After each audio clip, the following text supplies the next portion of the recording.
All right, so now we're going to look at higher roots. So higher roots than the square roots, so like cube roots, fourth roots, and fifth roots. And so I'm going to give you a list of the ones that you probably would be a good idea to remember. So if I have the cubed root of 8, that would be 2, because 2 cubed equals 8. Okay?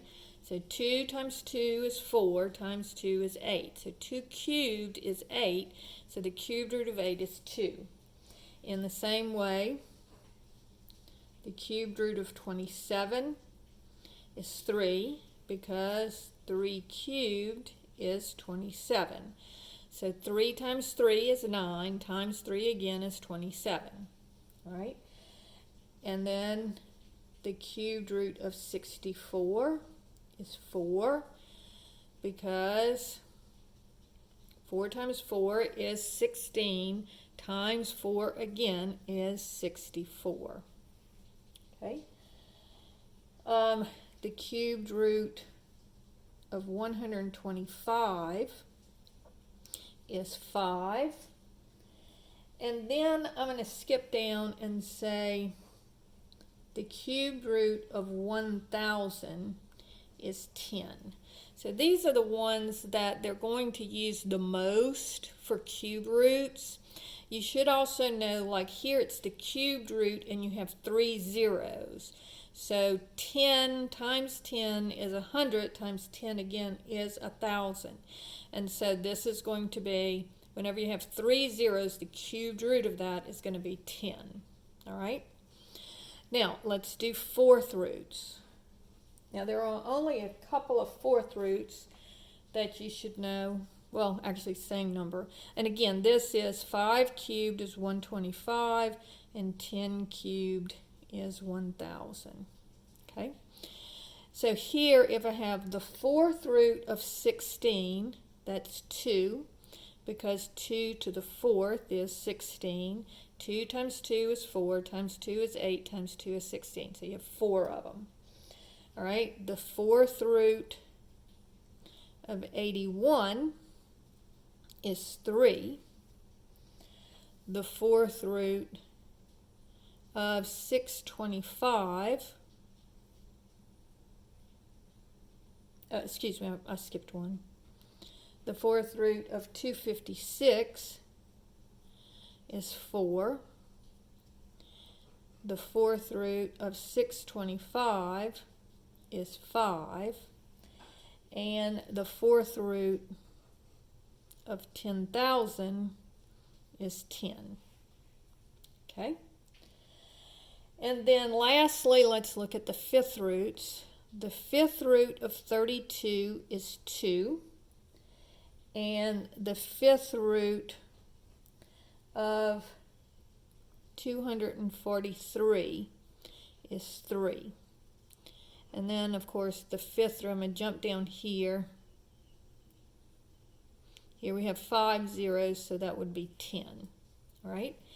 Now, you do have the function on your calculator to do roots. So if you notice, you have a y to the x button, and then right above it, usually, is the x root of y. And so if I wanted to know what is the fifth root of 32, you're going to do the 5. And then you see how it's a green function, it's up above, so I have to hit the green button. The x root of 32 equals, well, let's see what I did wrong here.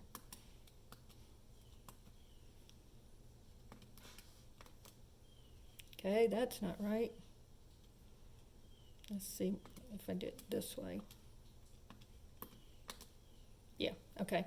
So in this case, on this calculator, my other calculator does it the other way, so you're going to have to check your calculator. So on this one, I put in the y first, and then I give, this is called the index, so I give the index last. So it's going to be 32, and then the x root of y, 5. That gives me the 2. And so if I do 243, second function, y to the x, 5 equals 3. Same way if I do 256, and I want the fourth root of that, I get 4. All right, so you can use your calculator for these if you don't know them. All right, now the way that we are going to use these is, let me give you some problems now. If I say, what is the fifth root of negative 32? Now remember, we cannot take the square root of a negative number or any even numbered. If the index is an even number, you can't have a negative under here. But if the index is an odd number, so this is fifth root, an odd number, this is going to be, well, the fifth root of 32 is 2, okay? And if you take a fifth root of a negative number, that would be negative 2, all right? It would be negative. So any odd root, if you have a negative out here, it's just going to be a negative answer. If you have an even root and you have a negative, it's not a real number. All right, now let's look at this to make sure we understand it. So this would be negative 2 to the fifth, which means negative 2 times negative 2 times negative 2 times negative 2 times negative 2, 5 times. 1, 2, 3, 4, 5. All right, so negative times negative is positive, times negative is negative, and then negative times negative is positive, and then positive times negative is negative. And then 2 times 2 is 4, times 2 is 8, times 2 is 16, times 2 is 32. So negative 2 to the fifth does give you negative 32, so therefore the fifth root of negative 32 is negative 2. All right, if I have problem number 2, the fourth root of 4 times the fourth root of 1024. All right, so here I cannot take the fourth root of the 4, so I'm just going to go ahead and multiply them. So I'm going to go 4 times 1024, and that gives me the fourth root of 4096. Now, hopefully this is going to give me an answer that on the calculator. So I've got 4096, I'm going to take the fourth root of it. And if I get a whole number, I'm good. And I do, 8. So 8 to the fourth is 4096. All right, so first you multiply your radicals. And remember, when you're multiplying, you can just multiply the numbers, and then you take the fourth root. Okay? Problem number 3. The negative of the cubed root of 8x to the 6 over 125. All right? So this one, I just pull the negative over. Then I'm going to take the cubed root of 8, and that's 2. And then the cube root of x to the 6. So here I am going to just divide by 3 because my index is 3. So 6 divided by 3 is 2. And then the cubed root of 125 is 5. So you see, it helps a lot if you have those memorized. Now, this is the first one that we've seen that have x's in the exponent. X is in the radical. So let's look at a couple more of those. So if I have the fourth root of x to the 9th, now I need to simplify this. So 4 won't go into 9 evenly. So I want to take out a number that I can divide by 4. So what's a number a little bit smaller than 9 that 4 goes into? Well, that would be 8. So this would be the 4th root of x to the 8th times the 4th root of x. And then I can take the 4th root because now I can divide it. So 4 goes into 8 2 times.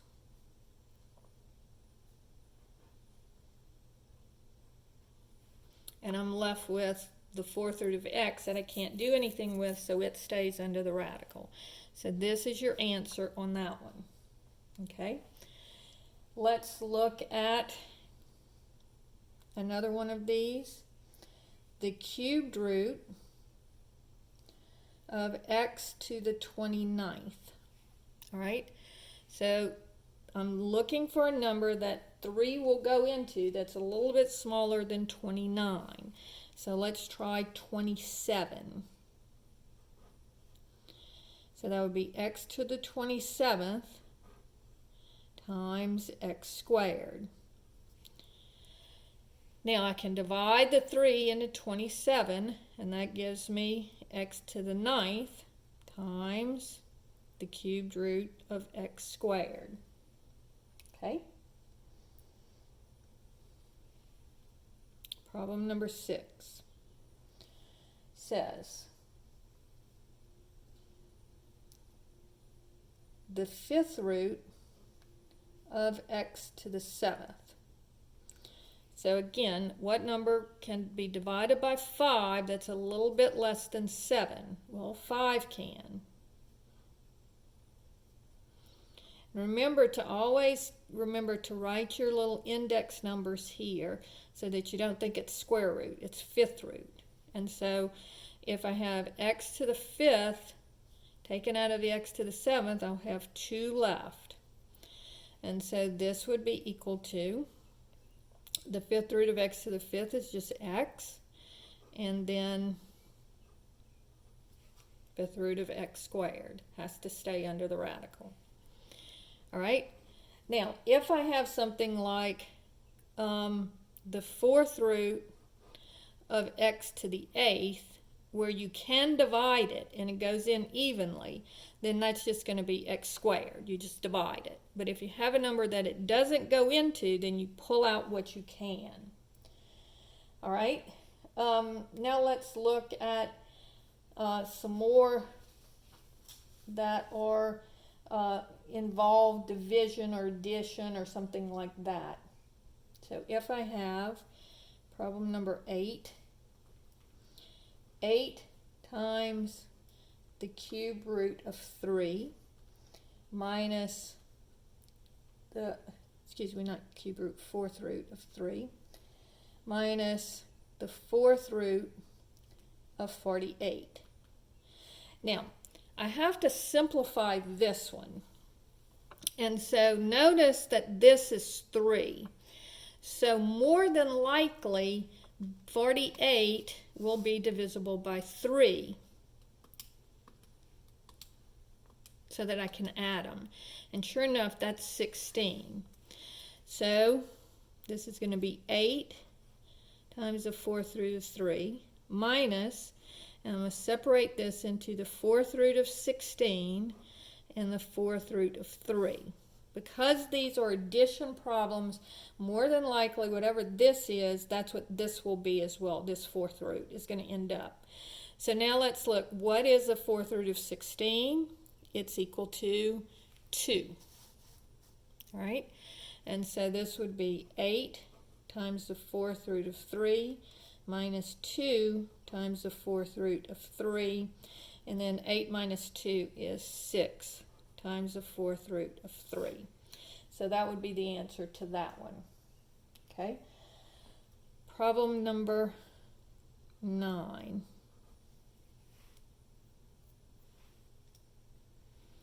6 times the cubed root of 9,000 plus 7 times the cube root of 576.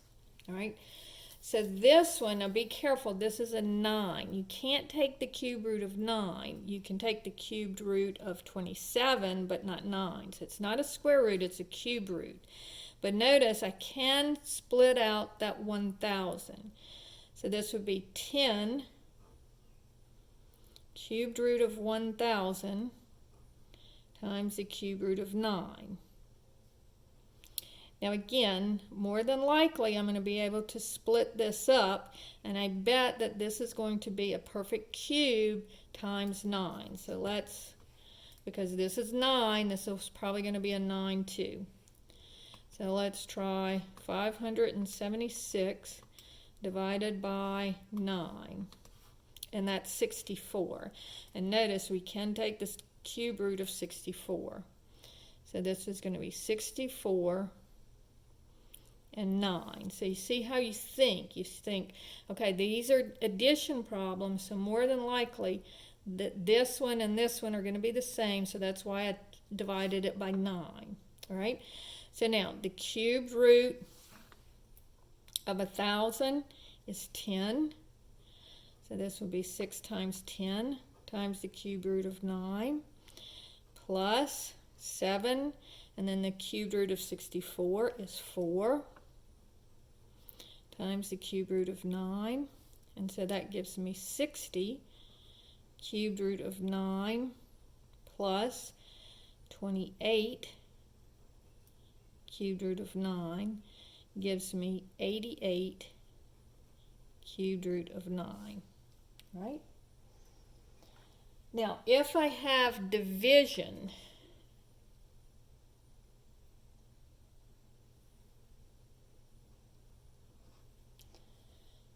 three times the fourth root of 80 over the fourth root of 5. Now remember, when you're doing this, if this is under the radical and this is under the radical and they have the same index, you can go ahead and divide that. So what I'm going to do is I'm going to take 80 divided by 5, and that gives me 16. And so this would be 3 times the fourth root of 16. And then notice the fourth root of 16 is 2. And if you don't, oh, excuse me, I forgot. So it's 3 times 2, which is 6. And if you don't remember what the fourth root of 16 is, remember you can go back to your calculator and go 16 and then take the fourth root of it. And that's 2. All right? So that's how you do higher roots.